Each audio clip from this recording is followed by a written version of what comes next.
#1 FM. City News at 9 o'clock. I'm Sean Woods. Liverpool's army of fans are heading for Wembley for this afternoon's FA Cup final against Manchester United. The Reds are hoping to prevent United becoming the first English side to win a second league and cup double. Neil Ruddock and Michael Thomas are the unlucky players. Good afternoon and welcome to GMR Sport as our very own Manchester United take on fiercest rivals Liverpool in the FA Cup final at Wembley. It's a rivalry that you're born with. We're the famous Man United and we're on to Liverpool. I think there's a little bit of jealousy going on in many areas. You can't give any logical reason to this kind of rivalry. It's purely emotional.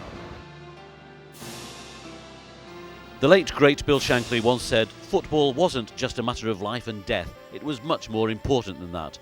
To the people of Manchester and Liverpool, this year's FA Cup final was much more than just a football match. It was a battle for pride and honour, history and tradition. It was an event not just important to the 80,000 fans lucky enough to get tickets for the game, but also to the thousands of other Scousers and Manucunians who remained at home, even those not interested in football. It was the day of the two tribes.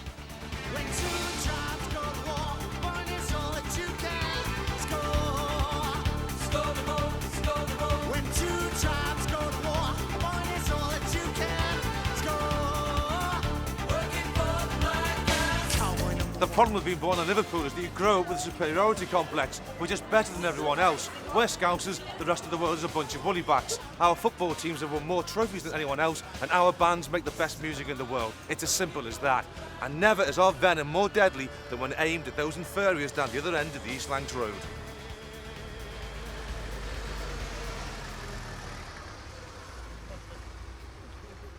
Jerry, you nervous? Very nervous. Aye. We all know which dressing rooms are in here. Oh, Jerry, let's see you, mate. Same to you. All right, mate. All right, mate. Yeah. We do the miles, pound of the road. I've done the marathon the other week. You done the marathon? 26. Yeah. Long way, mate. Long way. Right, the two teams, should I announce them or are you nervous about it? Yeah, announce them. You a qualified referee, Ollie? That's a shock, isn't it? Shot to me. Are we ready? Come on. We ready? I lofted wedge me. Let's go.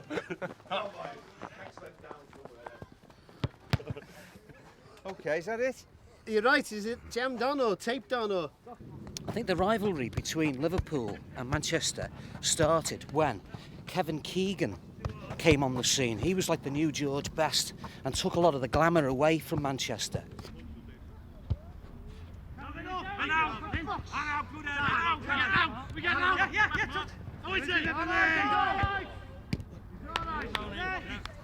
Manchester. It was born a Roman outpost and has grown into a significant commercial and cultural city. And I suppose it came of age in a populist way in the last decade. Our football teams have kicked Merseyside's 25-year lucky period into touch, and Manchester's music is an oasis in an otherwise barren northern scene. We acknowledge the Liverpudlian superiority complex. It's just that we call it delusion. Hello, man. Looking master. We better get the beard out, I think, can we? All right, yeah. Here. Look at this, Dad, here, 13.5 million for Giggsy. Say it a lot, it's a bit, I mean, it's nonsense. I bet Giggsy's not, he won't move from Manchester, he's got, you know. He's probably come from a Liverpool supporter. Bit of info from I bet he's a Liverpool bias, I reckon. The council in Manchester have tried to push forward Manchester as a whole, whereas the Liverpool side of council things have tried to state the decline of Liverpool and blame it on other people, whereas the Manchester Labour-run thing has been pushing and promoting Manchester for all sorts of things, as the Olympic bid, the Commonwealth Games bid, the National Stadium bid, and all sorts of things. And I think it's just, again, two sides of each argument. They're saying about the decline of the shipyards and the decline of this and that, the other, and Liverpool's run down and everything, whereas Manchester are trying to project itself, and we are. Perhaps that leads to a bit of bitterness as well on the other side of things. Ever since the Beatles and the heyday of the Mersey beat, Manchester and Liverpool have been slugging it out in the music charts. Can you hear it? the sound of someone thinking, hearts beating on the merry-go-round tonight. The pictures on the wall are about to swing and fall. Love it, oh, love it, oh. Give the strength out to fire, change your desire. Don't you know we can't make you forget you're the man? Give the strength out to fire, change your desire. Don't you know we can't make you forget you're a man, you're a man. You speak so hip, man, squeeze even better. You have all they got to say. You look but turn away, just walk away, walk away. If you said all you got to say, now the words just slip away, just walk away, walk away. They've had this sort of the big thing of the 80s with all the Manchester bands and all that. I mean, at Liverpool in the early 60s, it was like New Orleans here with the Merseybeat thing. And as I say, we used to get all the records first because we were Liverpool. There was no motorways then. So that's why we were always the tops at the time. But, you know, it's taking over. There's a balance.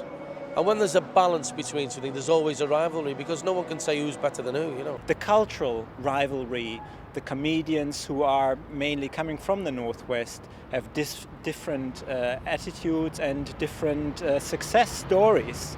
And there is a unique rivalry in that the cities, although they are so similar, are very different too. I mean, if you were looking for jokes that last 50 years and you might have a little giggle occasionally, then Liverpool have probably cornered that market, yeah. But I think that the humour is... I think the Northwest is quite a humorous place anyway. I think it's not just Liverpudlians.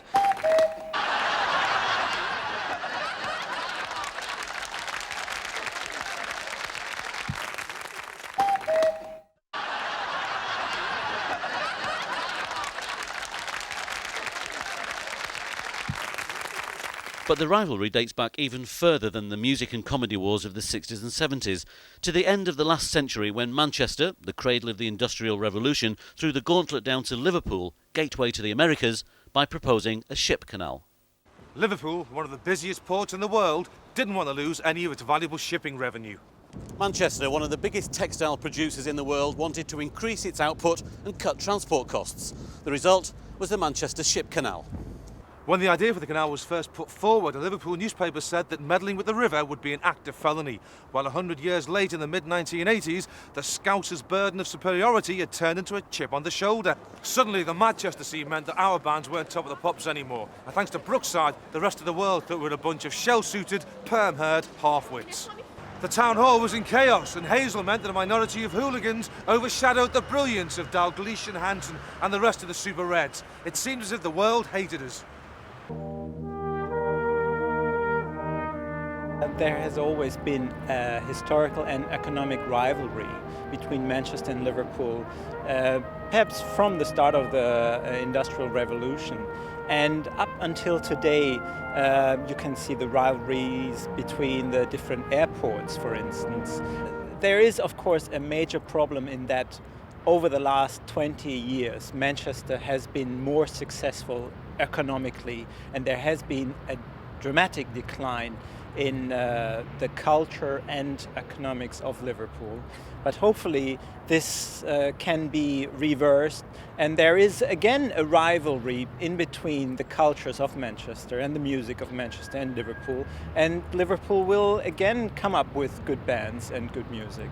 Both teams are perhaps the most successful football teams in England, and they are situated quite close to each other, just 40 minutes from each other, and therefore there is a rivalry which goes back to the very origins of associated football.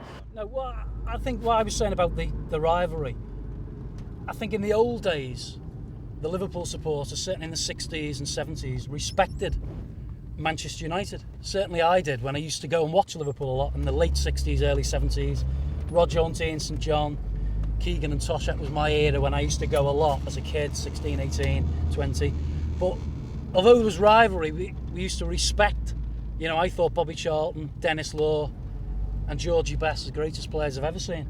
And there was a lot of respect, even though I didn't like them. I wanted Liverpool to beat them.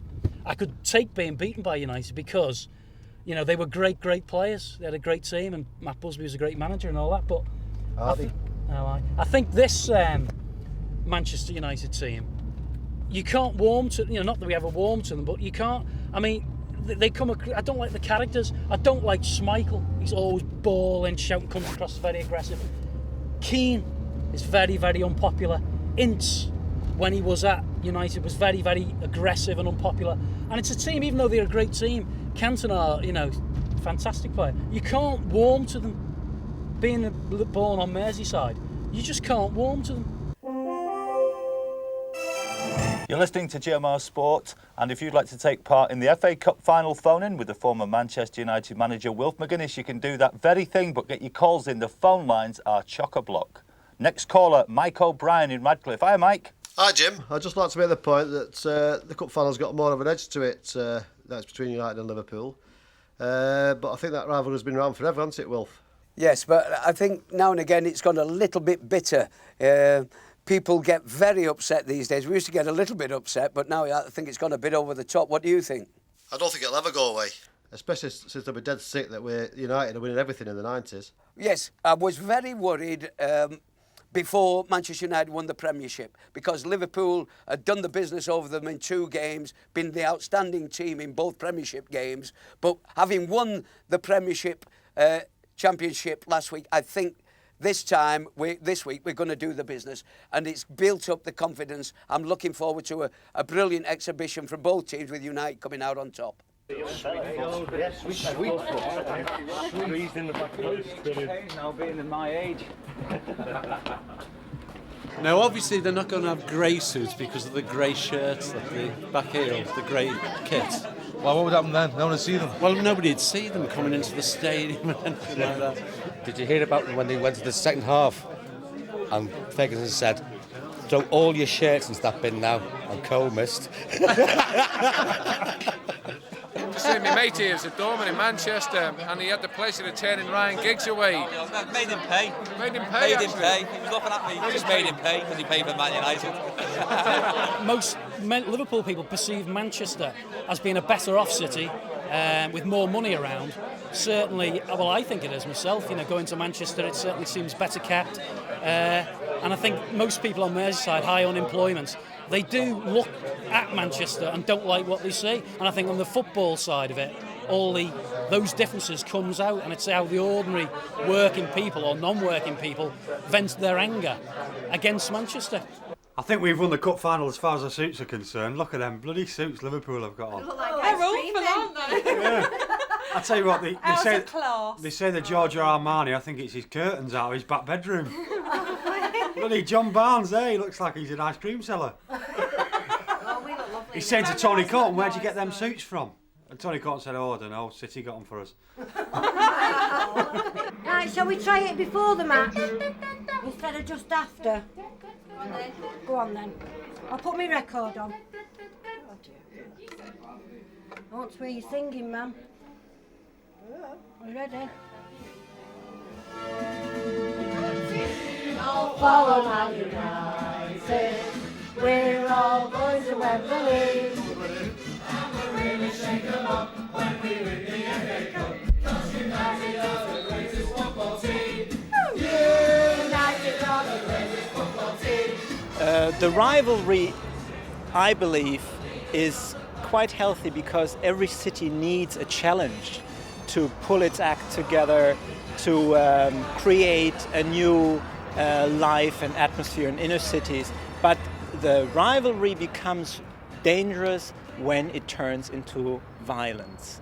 And that is the big threat to football.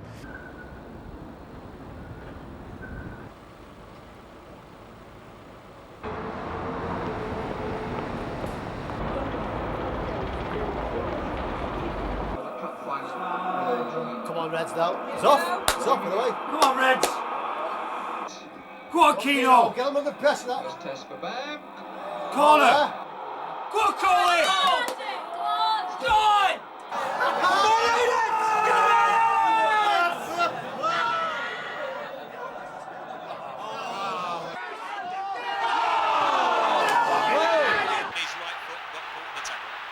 Here's Giggs. It's it, Banks. Oh!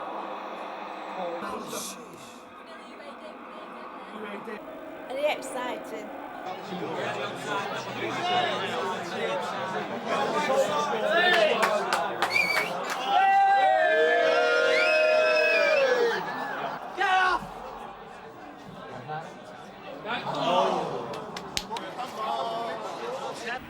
Used Pallister. Pushing up a bit, but there's a gap on the right side which Pallister didn't see, but I imagine this man will. He has indeed. Cantona. Most ugliest scene in football hooliganism is when different groups of football fans try to remind the other sides of its tragedies, of its victims, the Heysel Stadium catastrophe or the Munich catastrophe for the Manchester team. Right, come on then. Can you what? Carry the crisp? Are you alright, Rebecca? Don't throw them on the floor.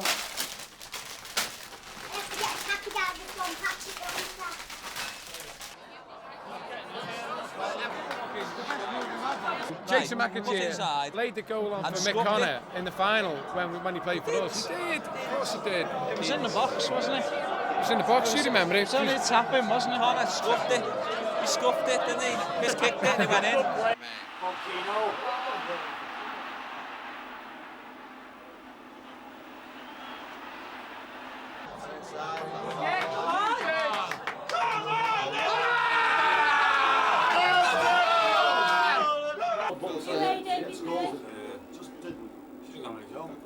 Manchester United supporters. Come on, lads. We're here for it now. This is it. I can feel it in my water now. This is it. Number one.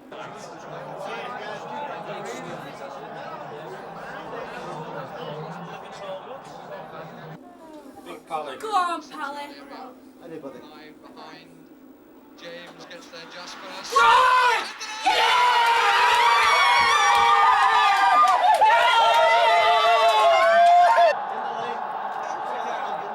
They should be in jail, not playing football.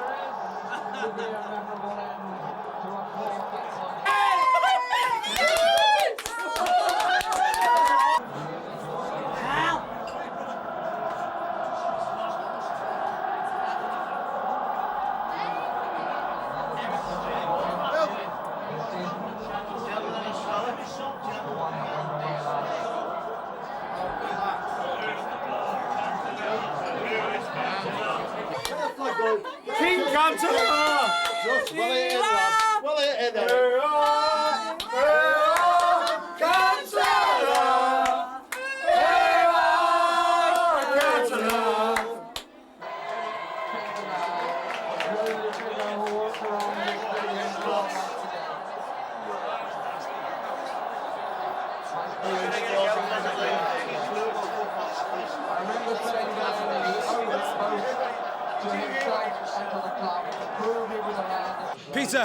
Peter, okay, so it was only a football match, but Liverpool lost. What does that mean for the city of Liverpool? Well, the city's going to be absolutely devastated tonight. I can't even imagine what they're going through at this moment in time.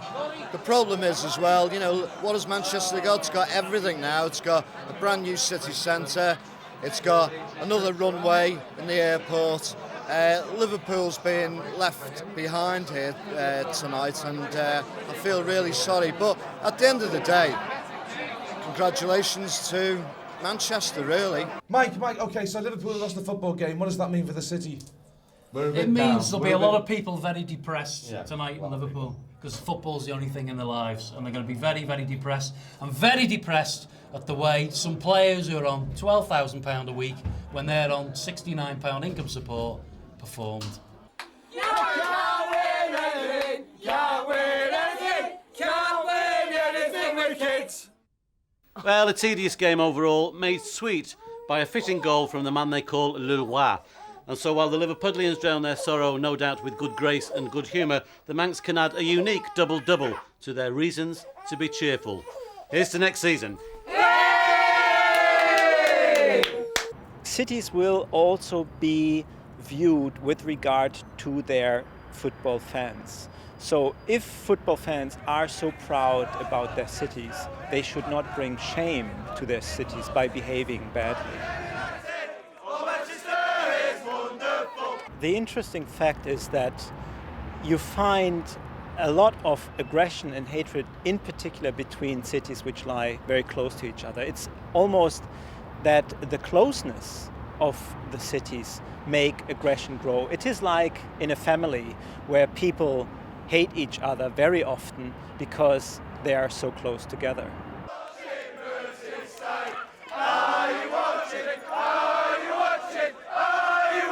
Each city should compete to become nicer places, better places, to get more foreign investment so that more jobs can be created. And all this can happen if people are nice to each other.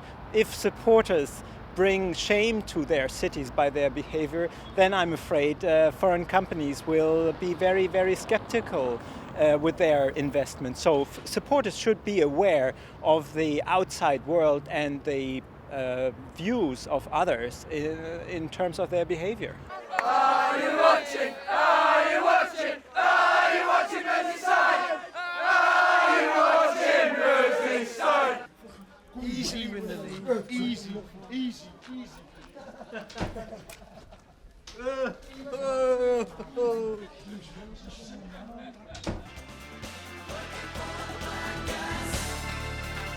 I'm